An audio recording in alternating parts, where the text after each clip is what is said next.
بسم اللہ الرحمن الرحیم قل سیروا فی الارض فانظروا کیف بدأ الخلق ثم اللہ ینشئ النشأة الآخرہ ان اللہ علی کل شیء قدیر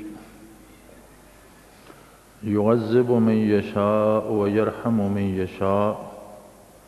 وإلیہ تقلبون وما انتم بمعجزین فی الارض ولا فی السماء وما لکم من دون اللہ من ولی ولا نصیر والذین کفروا بآیات اللہ ولقائہ اولئک یئسوا من رحمتی واولئک لهم عذاب علیم اللہم سبحانک لا علم لنا الا ما علمتنا انک انت العلیم الحکیم مولا یا صلی وسلم دائما ابدا علی حبیبک من زانت بہ الاسر۔ سورہ عنکبوت میں 20ویں آیہ کریمہ شروع ہوتی ہے کہ اے میرے حبیب ان سے کہہ دیجئے سیروا فی الارض فانظروا کیف بدأ الخلق، آپ دنیا کو دیکھیں، اللہ کی زمین میں پھریں، کائنات کا مطالعہ اور مشاہدہ کریں اور دیکھیں کہ کس طرح سے مخلوق کو پیدا فرماتا ہے۔ اللہ نے جس طرح سے تخلیق شروع فرمائی وہ ایک مسلسل عمل ہے، ہر لحظہ ہر گھڑی ان گنت وجود صفحہ ہستی سے نابود ہو جاتے ہیں اور اللہ ہی گن سکتا ہے کہ کتنے وجود ایک لمحے میں دوبارہ وجود پذیر ہوتے ہیں، دوبارہ بن جاتے ہیں۔ پھر وہی اللہ ہے جو دوبارہ تمام مخلوق کو زندہ کرے گا۔ زور اس بات پر ہے کہ اخروی حیات اور روز حشر کے قیام کا یقینی علم ہونا چاہیے۔ وہ قادر مطلق جس کی تخلیق میں کوئی رکاوٹ، کوئی کمی بیشی نہیں آئی، وہ قادر مطلق جس نے بے شمار انسانوں کو پیدا فرمایا، بظاہر سب ایک جیسے ہیں، 2 ہاتھ ہیں، 2 پاؤں ہیں، 2 کان ہیں، 2 آنکھیں ہیں، ناک ہے، چہرہ ہے، لیکن کھربوں کی تعداد میں جو مخلوق گزر چکی ہے، کوئی ایک چہرہ دوسرے کے مشابہ نہیں ہے۔ کسی ایک آدمی کی عقل کا معیار دوسرے کے مطابق نہیں ہے، کسی ایک کی سوچ کا معیار دوسرے کے مطابق نہیں ہے، کسی کے علم کا معیار دوسرے سے میل نہیں کھاتا، کسی کے رزق کا کوئی معیار دوسرے سے مطابقت نہیں رکھتا۔ یہ تو صرف ایک تخلیق ہے انسان کی جو سب ایک جیسا ہونے کے باوجود ایک دوسرے سے کلی طور پر مختلف ہے۔ اسی طرح مخلوق کی ان گنت اقسام ہیں جنہیں آپ شمار نہیں کر سکتے، اور ہر ایک قسم میں اسی طرح کا تفاوت ہے، ہر ایک کا علم جداگانہ ہے۔ ہم اگر بھیڑوں کا گلہ دیکھیں تو بڑے سے بڑے کسی پڑھے لکھے آدمی کو دکھائیں، اسے سب بھیڑیں ایک جیسی نظر آئیں گی، لیکن اس شعبے کا جو بندہ ہے، جو ان کا چرواہا ہے، وہ ایک ایک کی پہچان الگ رکھتا ہے، اسے پتہ ہے یہ فلاں ہے، یہ فلاں ہے۔ اور یہ عمل جو تخلیق کا ہے، یہ جب سے شروع ہوا تب سے قدرت کاملہ سے بغیر کسی فرق کے، بغیر کسی غلطی کے، بغیر کسی کوتاہی کے جاری و ساری ہے اور مسلسل چل رہا ہے، تو وہ قادر مطلق بالکل اسی طرح جس طرح روئے زمین پر مختلف مخلوقات کو پیدا فرما رہا ہے، اسی طرح ساری مخلوق کو دوبارہ زندہ کرنے پہ قادر ہے۔ پھر ان اللہ علی کل شیء قدیر، سادہ سی بات یہ ہے کہ وہ قادر مطلق ہے اور ہر چیز پہ قادر ہے۔ یعذب من یشاء ویرحم من یشاء، انسانوں کے دو طبقے ہیں، وہ جس پر چاہے رحم کر دے، ایک طبقہ وہ ہے جن پر اس کی رحمت ہے، اور دوسرا طبقہ وہ ہے جو اس کے عذاب کی گرفت میں ہے۔ تیسری کوئی قوم دنیا میں نہیں ہے، تیسرا کوئی طبقہ روئے زمین پر نہیں ہے۔ اب یہ اس نے فیصلہ کر دیا کہ رحمت باری کو پانے کے لیے یا رحمت سے محرومی کا فیصلہ انسان کے اختیار میں ہے۔ انسان اپنی مرضی سے پیدا نہیں ہو سکتا، اپنی پسند سے کوئی حلیہ یا شکل اختیار نہیں کر سکتا، اپنی پسند سے صحت یا بیماری کا انتخاب نہیں کر سکتا اپنے لیے، اپنی پسند سے، اپنی خواہش سے اپنے لیے اقتدار، وقار، رزق، روزی، مال و دولت کا اہتمام نہیں کر سکتا۔ یہ تمام معاملات اس کے دست قدرت میں ہیں، اور جس طرح وہ چاہتا ہے اس طرح رکھتا ہے۔ انسان کے ساتھ صرف ایک فیصلہ اس کے ہاتھ میں ہے جو اس کی قدرت میں دیا گیا ہے، اور جو وہ اپنی پسند سے کرتا ہے، اور وہ فیصلہ یہ ہے کہ کیا وہ اس گروہ میں شامل ہونا چاہتا ہے جو رحمت الہی کے مستحق ہیں، جن پر اللہ نے رحم کرنے کا فیصلہ فرما لیا ہے۔ یہ گروہ بعثت آقا نامدار صلی اللہ علیہ وآلہ وسلم کے بعد وہ ہے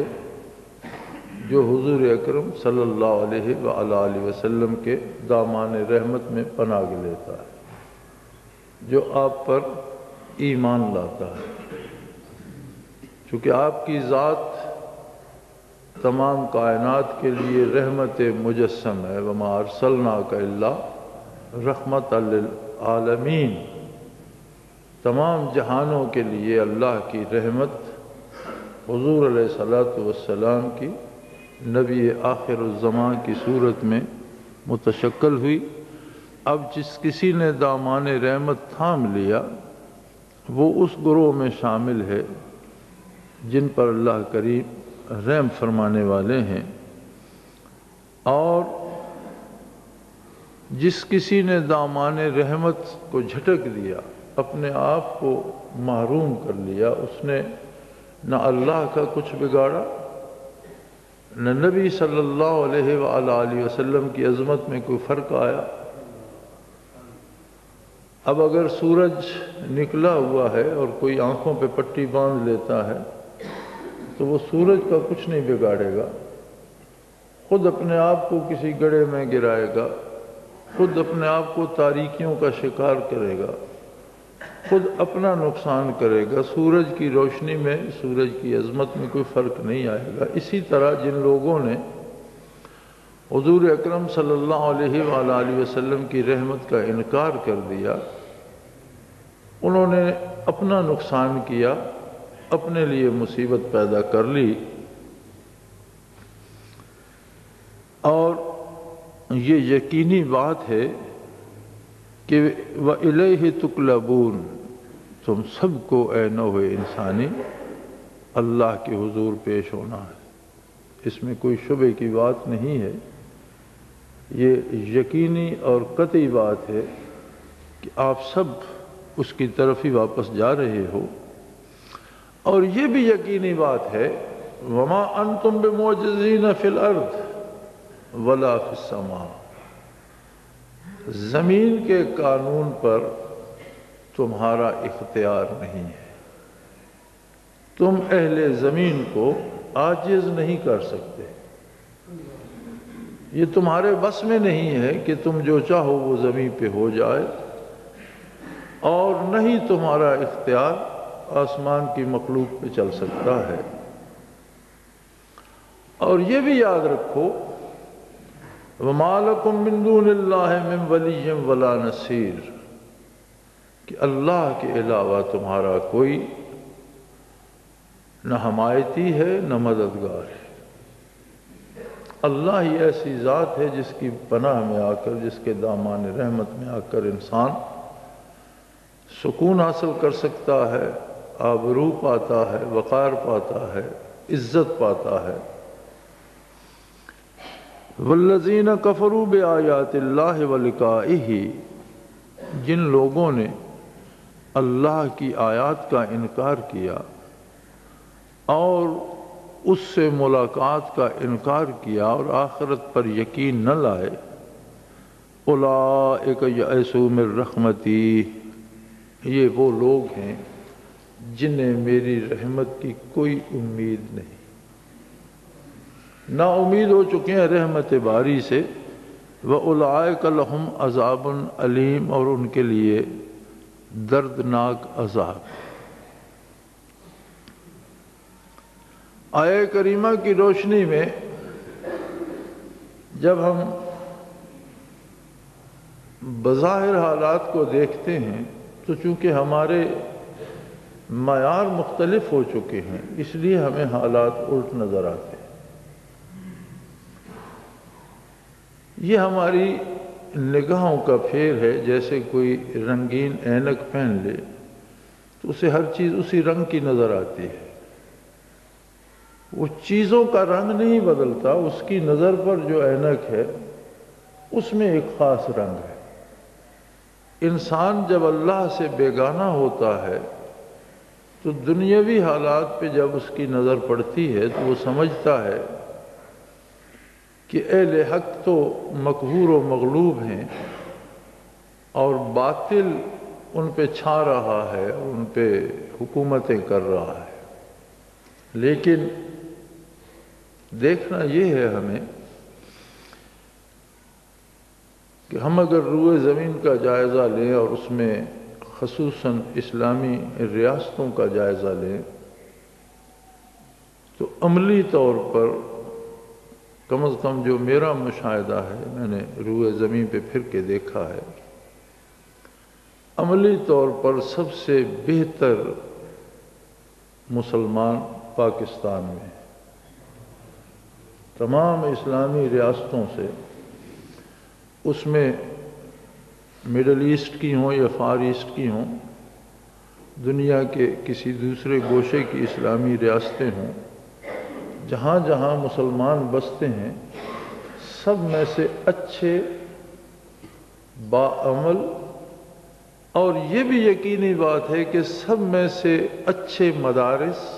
اور تعلیم دین کا سب سے بہتر انتظام بھی پاکستان میں ہے۔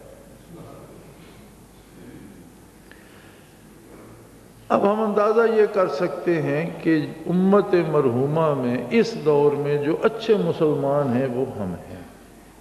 باقی ہم سے پیچھے ہیں۔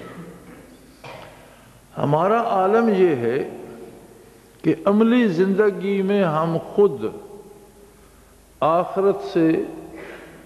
اور رسول اللہ صلی اللہ علیہ وسلم کے اتباع سے کس قدر دور جا چکے۔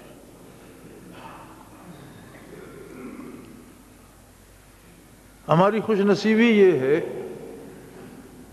کہ پاکستان کے کسی بھی طبقے میں آپ چلے جائیں، ہر دوسرا آدمی آپ کو حاجی نظر آئے گا، اگر دوسرا نہ ہوگا تو تیسرا یقیناً ہوگا، وہ کاروباری طبقہ ہو، ملازمت پیشہ طبقہ ہو یا مزدور طبقہ ہو۔ لیکن کتنی عجیب بات ہے کہ ہم پورے ملک میں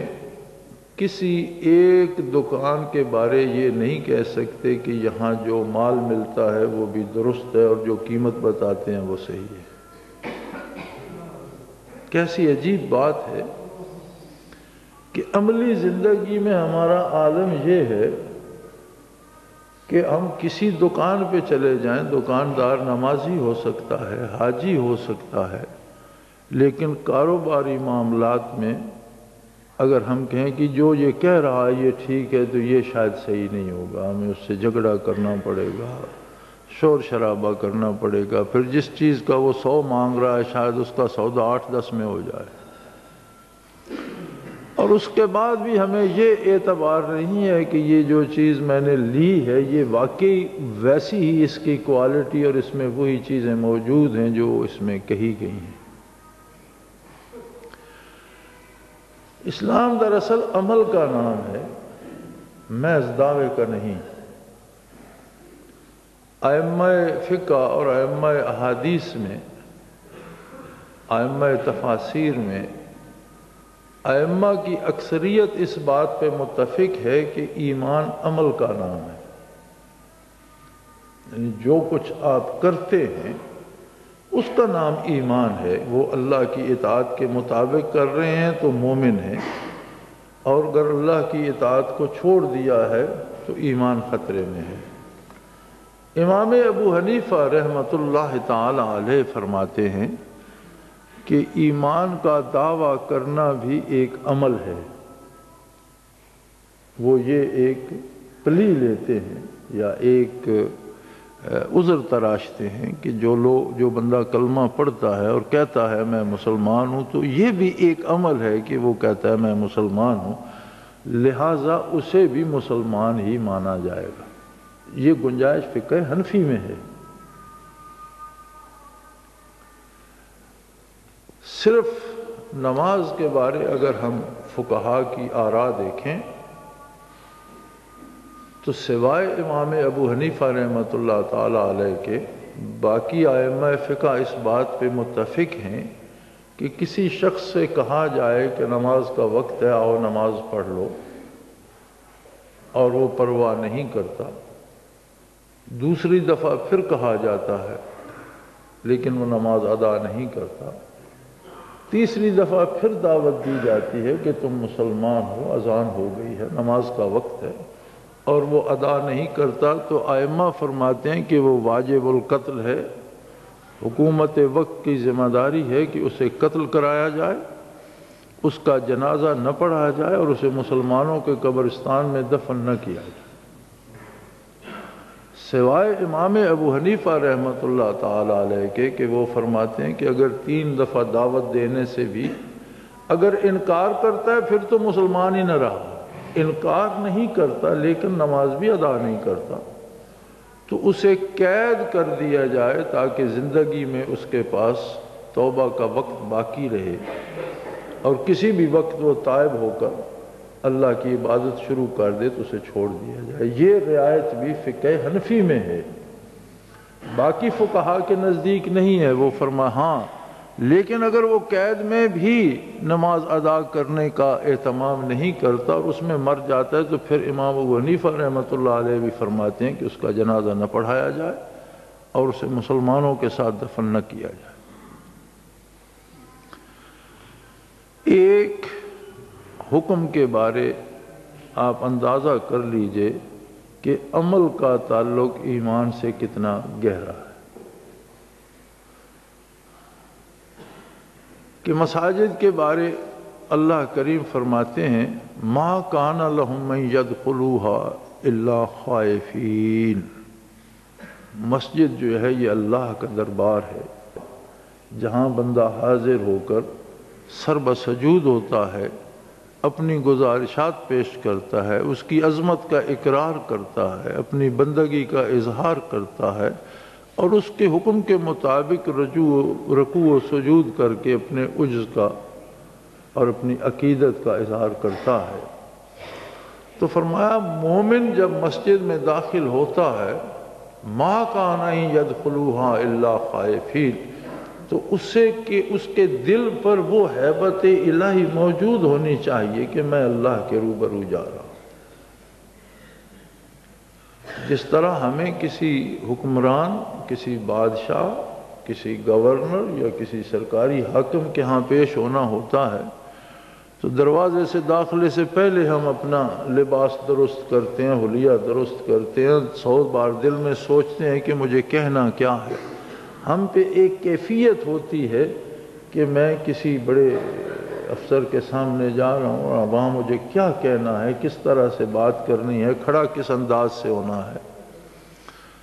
اور بڑے مؤدب کھڑے ہو کر، خاموش کھڑے ہو کر سکون سے بات کرتے ہیں۔ اسی طرح فرمایا جب مسجد میں داخل کوئی ہوتا ہے تو اسے چاہیے کہ وہ لرزاں و ترساں بارگاہ الہی میں پیش ہو، اس کے حرکت و سکون سے ادب و احترام مترشح ہو، اس کے الفاظ سے عظمت الہی کا اظہار ہوتا ہو، جبکہ ہمارا عمل، ہم جو دنیا میں بہتر مسلمان ہیں، ہمارا عمل یہ ہے کہ مساجد میں بندوقوں کے پہرے میں نماز ادا کی جاتی ہے، ورنہ نمازیوں کا بھی قتل عام ہوتا ہے۔ دوسرے عقائد کے جو عبادت گاہیں ہیں، اسلام نے ان کو بھی اتنا ہی تحفظ دیا ہے۔ نبی علیہ الصلوۃ والسلام کے ارشادات عالی موجود ہیں۔ غزوات نبوی میں بھی جہاں افواج جاتی تھی تو حکم ہوتا تھا کہ کسی بھی مذہب کی عبادت گاہ کو نہ چھیڑا جائے۔ جو لوگ عبادت گاہوں میں گوشہ نشین یا جاگزی ہیں یا عبادت گاہوں میں رہتے ہیں انہیں پریشان نہ کیا جائے، کھیتیاں نہ اجاڑی جائیں، درخت نہ کاٹے جائیں، کسی کا معاشی نقصان نہ کیا جائے، اور جو آدمی آگے سے تلوار نہیں اٹھاتا اس پر تلوار نہ اٹھائی جائے، جو لڑتا نہیں ہے اسے مارا نہ جائے، کیونکہ اسلام انسانیت کا مذہب ہے، اور نبی کریم صلی اللہ علیہ وآلہ وسلم بعثت سے لے کر قیامت تک تمام اولاد آدم کے لیے نبی مبعوث ہوئے۔ جو مانتا ہے اس کا نبی بھی محمد الرسول اللہ صلی اللہ علیہ وسلم ہے، اور جو نہیں مانتا اس کے لیے بھی کوئی دوسرا نبی نہیں ہے، اس کا نبی بھی محمد الرسول اللہ صلی اللہ علیہ وسلم ہے۔ لہٰذا آپ نے انسانی حقوق کو اولیت دی کہ کوئی مانے یا نہ مانے، لیکن چونکہ سارے میرے امتی ہیں تو سب کے انسانی حقوق کا تحفظ کیا جائے گا، سب کی جان، مال اور آبرو کو تحفظ دیا جائے گا۔ اب یہ ماننا یا نہ ماننا تو بندے کا فعل ہے کہ آپ نے فرمایا جو نہیں مانتا یہ اس کے ذمہ ہے، اس نے نہیں مانا تو اس میں میری عظمت میں کوئی فرق نہیں آیا، اس نے اپنا نقصان کیا، لیکن جو تحفظ میں اسے دے سکتا ہوں وہ اسے ضرور دوں گا۔ جو تحفظ اللہ نے انسان کے لیے بنایا ہے وہ اس کا حق ہے، اسے زندہ رہنے کا حق ہے ہر شخص کو، سوائے اس کے کہ شرعی طور پر اللہ کا قانون اس کے قتل کا حکم دے۔ ہمیں بھی توفیق دے کہ ہم اپنے اندر خلوص پیدا کریں اور اللہ کے دین اور اللہ کے رسول کے ساتھ مخلص ہو کر، جب تک بنیادی طور پر ہم مخلص نہیں ہوں گے میرے بھائیوں، ایک قانون ہے اللہ کا، وہ بھیڑیوں کا سردار کسی دمبے کو نہیں بناتا، شیروں کے گلے کا سردار کوئی ہاتھی نہیں ہوتا، شیروں کے سردار شیر ہوتے ہیں، بھیڑیوں کے سردار بھیڑیے ہوتے ہیں۔ فرمایا اعمالکم اموالکم او کما قال رسول اللہ صلی اللہ علیہ وسلم، تمہارا کردار ہی تم پر حکومت، اگر ہم بھیڑیے ہوں گے حکومت بھی اس کے ہاتھ میں جائے گی جو ہم میں سے تکڑا ہوگا۔ اگر ہم نیک ہو جائیں، اگر ہم باعمل ہو جائیں، اگر ہم دنیاوی مفاد کی جگہ اپنے اخروی مقام کو اور قبر کی تاریکی کو اور تنہائی کو سامنے رکھیں کہ مجھے وہاں جانا ہے، میں وہاں اپنے ساتھ کیا لے جانا چاہتا ہوں، تو انشاءاللہ بنیاد انقلاب کی فرد سے شروع ہوتی ہے، قومیں افراد سے بنتی ہیں، اور تبدیلیاں فرد سے شروع ہو کر قوم تک جاتی ہیں. کبھی یہ نہیں ہوتا کہ قومیں تبدیل ہو کر افراد تک آئیں. اسلام اسی طرح افراد سے شروع ہو کر اقوام عالم تک پہنچا. اللہ ہمیں سمجھ بھی دے، شعور بھی دے اور توفیق بھی دے. اللہ کریم اس ملک کو ہمیشہ قائم رکھے اور اسے صراط مستقیم پر چلنے کی توفیق عطا فرمائے. اللہ کریم ہمیں معاف فرمائے، ہمارے حکمرانوں کو بھی ہدایت نصیب کرے اور نیکی پر کاربند رہنے کی توفیق عطا فرمائے. وآخر دعوانا ان الحمد للہ.